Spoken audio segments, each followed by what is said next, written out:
এখনো পর্যন্ত ভোট প্রায় 1 ঘন্টা যাচ্ছে বোধহয়। এখনো পর্যন্ত আমাদের কাছে খুবই স্বাভাবিক মনে হচ্ছে এবং বিশেষ করে ভোটার উপস্থিতি সময় যখন বাড়বে বিশ্ববিদ্যালয়ের শিক্ষার্থীরা হল থেকে আসবে।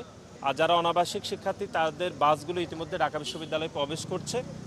আমাদের উদাত্ত আহ্বান থাকবে ঢাকা বিশ্ববিদ্যালয়ের শিক্ষার্থীদের প্রতি, বিশেষ করে যারা অনাবাসিক শিক্ষার্থী তাদের প্রতি উদাত্ত আহ্বান থাকবে যে আপনারা ভোট কেন্দ্রে চলে আসুন এবং আপনাদের উপস্থিতিতে এবং ঢাকা বিশ্ববিদ্যালয়ে যারা আবাসিক এবং বিশেষ করে অনাবাসিক শিক্ষার্থীদের উপস্থিতিতে আমরা মনে করি সব থেকে যোগ্য নেতৃত্ব বেড়ে আসবে বলে আমরা বিশ্বাস করি।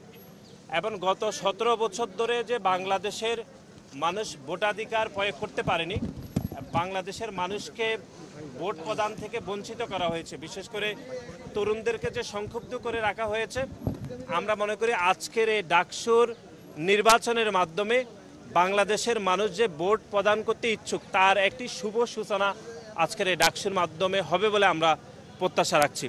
এবং এখনো পর্যন্ত আমরা দেখছি যে ঢাকা বিশ্ববিদ্যালয়ের 8টি ভোট কেন্দ্রে অত্যন্ত শান্তিপূর্ণভাবে ভোট প্রদান হচ্ছে। দিন যত বাড়বে আমরা সার্বিক পরিস্থিতিগুলো আরও আসলে ভালো বলতে পারবো বলে আমরা মনে করি। আপনার সন্তুষ্টি কেমন, আপনার সন্তোষজনক অবস্থা দেখছেন? আসলে এখনো পর্যন্ত 1 ঘন্টার পরিস্থিতিতে আসলে বোঝা যাবে না যে সন্তুষ্টির জায়গা বা কোনো জটিলতা আছে কিনা বা কোনো সমস্যা তৈরি হয় কিনা। তবে যে 1 ঘন্টা ভোট প্রদান হয়েছে সেটার বিষয়ে আমরা মনে করি যে সার্বিকভাবে এটি সন্তোষজনক অবস্থায় রয়েছে। শিক্ষার্থীরা আসছেন এবং বিশেষ করে অনাবাসিক শিক্ষার্থীর বাসগুলো আমরা খবর পাচ্ছি যে বিশ্ববিদ্যালয়ের মধ্যে প্রবেশ করছে। এটি এক ধরনের স্বস্তির খবর বলে আমরা মনে করি। এবং যেটি আমরা দেখলাম যে এখানে কয়েকজন শিক্ষকের আচরণ আমরা মর্মাহত হয়েছি।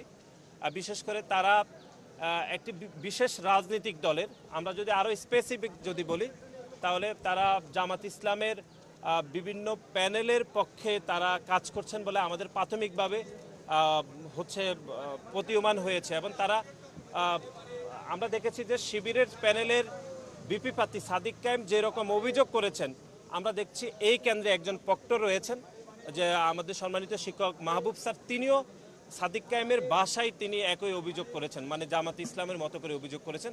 এটি দুঃখজনক এবং গণ অভ্যুত্থান পরবর্তী সময়ে সকল অংশীদারদের মধ্যে যে এক ধরনের সৌহার্দ্যপূর্ণ সম্পর্ক তৈরি হয়েছে সেটি যেন কোনো শিক্ষক যেন এই সম্পর্কের মধ্যে কোনো ভেদাভেদ তৈরি না করে, সেজন্য ঢাকা বিশ্ববিদ্যালয়ের শিক্ষকদের প্রতিও আমাদের একই উদাত্ত আহ্বান।